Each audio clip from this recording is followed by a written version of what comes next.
So, today I want to talk about sobriety and how long I've been sober.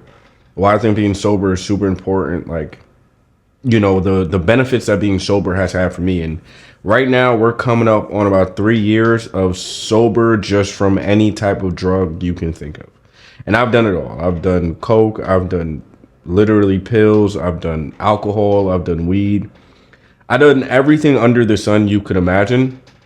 And I was addicted to many of those things. I was especially addicted to alcohol. I was addicted to porn. I was addicted to my lust. I was addicted to smoking weed every day. I was just completely addicted to escaping the reality that I had made for myself. And it wasn't really the drugs. It wasn't really the alcohol. Alcohol is a symptom of something that's actually much deeper that you're dealing with yourself. And what you're dealing with is loneliness, fear of not being able to live the life that you wish you could live, and false expectations, especially for the reality that you are currently living in. And what this causes you to do is what most people do is try to find some way to escape from the fact that you are not okay with yourself. You escape through the alcohol. You escape through the liquor. Because what liquor does, it makes you, for one, it gives you a false sense of ego. It gives you a false sense of confidence. It gives you a false sense of love for yourself that you truly don't have, that you wish you had. So what alcohol does is it puts you in the perspective of the person that you wish you were. Okay, this is why people become alcoholics.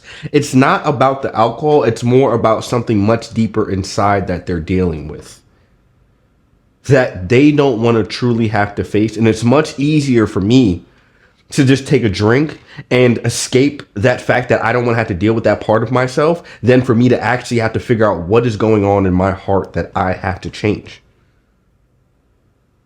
This is how, people end up just going so far down the deep end, when if they would have just took a 5-10 minute analyzation of what insecurity is causing them to have all of the issues that they're having, it could have been fixed. It could have been fixed, but most people don't want to do that. The day your life is not going to change until your life changes in terms of you mastering yourself. If you don't master yourself, you'll never be able to be the master of anything else in your life.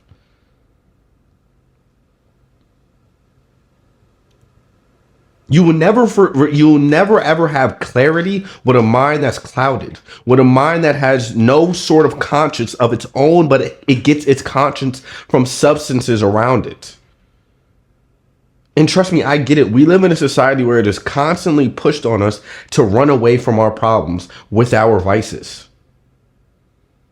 It is constantly pushed on us because if you can sell something that people get addicted to, you can make a lot of money. And people who sell and advertise things know this. This is why they sell lust. This is why they sell weed. This is why there's so many liquor stores. This is why there is anything in the world that people can get addicted to. It's being promoted the most. Gambling, it is being promoted the most because people make a fucking killing off of your addictions.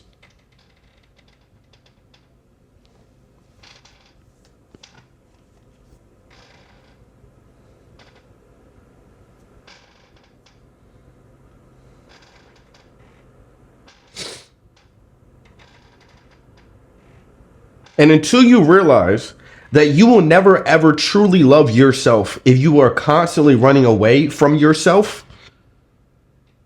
with vices, then you will always have terrible thoughts. You will always be insecure. You will always fail. You will always have issues in your life. You will always have trouble making money. You will always have trouble getting in shape. You will always have trouble having a relationship with God. You will always have trouble in any romantic relationship you try to get involved in. Because once you realize that she can't fix the fact that you are not okay with yourself, you're going to run away from her with the substance even more.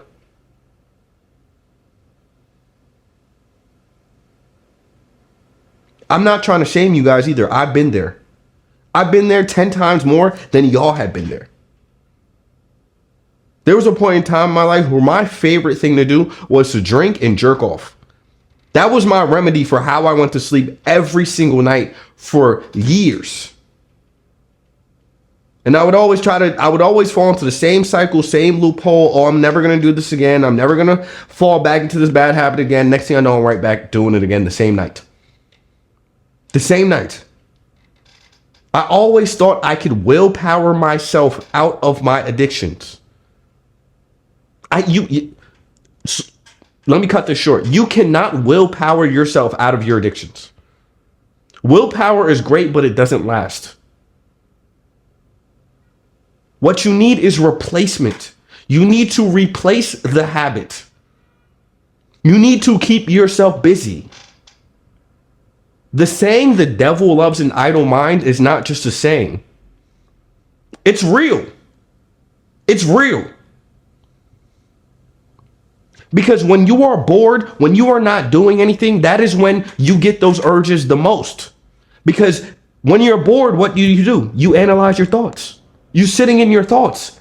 Now, when you're sitting in your thoughts, you're like, I don't want to do this. Your brain starts looking for something to make you feel comfortable. Oh, let me go smoke a blunt. Oh, let me go pour some liquor. Oh, let me go jerk off. Let me doom scroll. Let me gamble. Let me do anything to run away from the fact that I have to sit in these thoughts.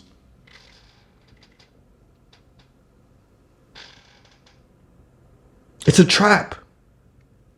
Your mind is never going to be clear.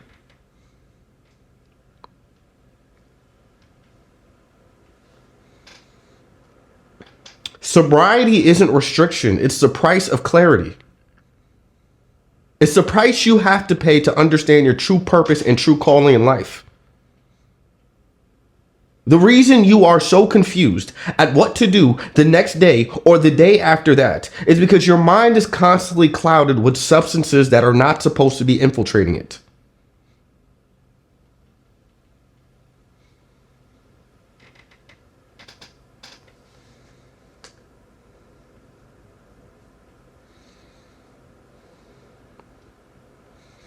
Because you're trying to escape the reality that you created for yourself with the very thing that is causing that reality. And until you achieve a sober-minded self, you will never achieve anything else in life. Everything that they're promoting to you that takes you away from your reality is a scam. And it is meant to keep you in the same position. So you never, ever, ever truly consider the fact of the situation you're in and you get okay with it. Because, every time you feel uncomfortable in your situation, you can run away from your problems with a substance.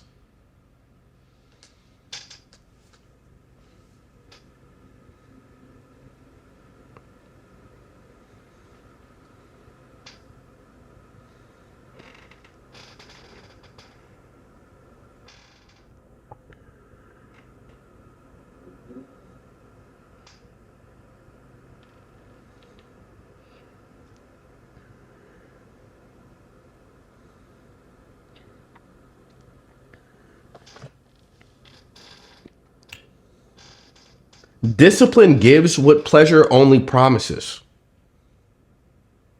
So the same thing you keep thinking that you are going to get by giving into your pleasures, whether that be weed, whether that be alcohol, whether that be porn, whether that be doom scrolling, the same thing that you think you are going to get from those things can only be achieved through discipline. But the devil likes to trick you into thinking you can get it through your pleasures, and you fall into the same cycle every single time because he just keeps negotiating you into something that you already want to do. It's easier to sell somebody something that already wants to buy than to sell somebody something that does not want to buy at all. And that's what the devil does versus what you need to do for yourself or going the way of God.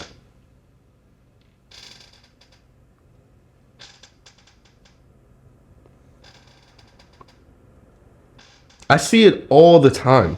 I go to, especially now with this vaping and this weed and vaping and weed and pens and people love to take alcohol and shots and shooters and Don Julio this and Cutwaters and like and gambling and it's like every single like it's so many things just to take you away from the reality that you are currently living on a daily basis. It's so many distractions, so many ways for you to hate yourself because you never actually knew yourself because you're so used to escaping yourself.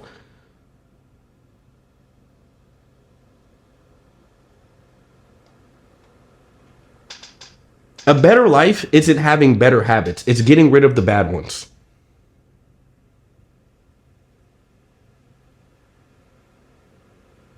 My coworkers run away from their problems with alcohol and weed all the time. And they wonder why they can't make any money doing sales because literally they're on a constant streak of just sitting in the break room or not trying to make any money. Why? Because they just want to sit there and constantly pleasure their flesh all day and wonder why they're sitting in the same position that they were for the last couple of years. I know people in my job with whole kids and daughters who do not have the motivation to put down the alcohol or put down the weed because they love you because they love their vice. They love weed. They love alcohol more than they love their own kid. If you do not have the ability to put down the substance for your own child, that is sad. That is sad. You should be ashamed of yourself. You really want to have a daughter or a son, and your daughter or son know you are a pothead, know you are alcoholic, know you are a porn addict. You have children, or even men who don't have children. If you inspire to be a father, do you want to be the type of father who cannot control his own vices, who cannot master himself? You can't discipline yourself, but you want to discipline your kid. Your child's going to laugh at you. It's like you don't even have any control over you and you want to control me. It's like, why would I ever listen to you? Your kids will always fail to listen to you, but they will never fail to do exactly what you do. You have to lead by example, not say by example. Nobody likes people who doesn't lead and says everything right, but does everything wrong. Nobody likes those people. Nobody listens to those people. People look at those people as hypocrites and they have resentment towards them.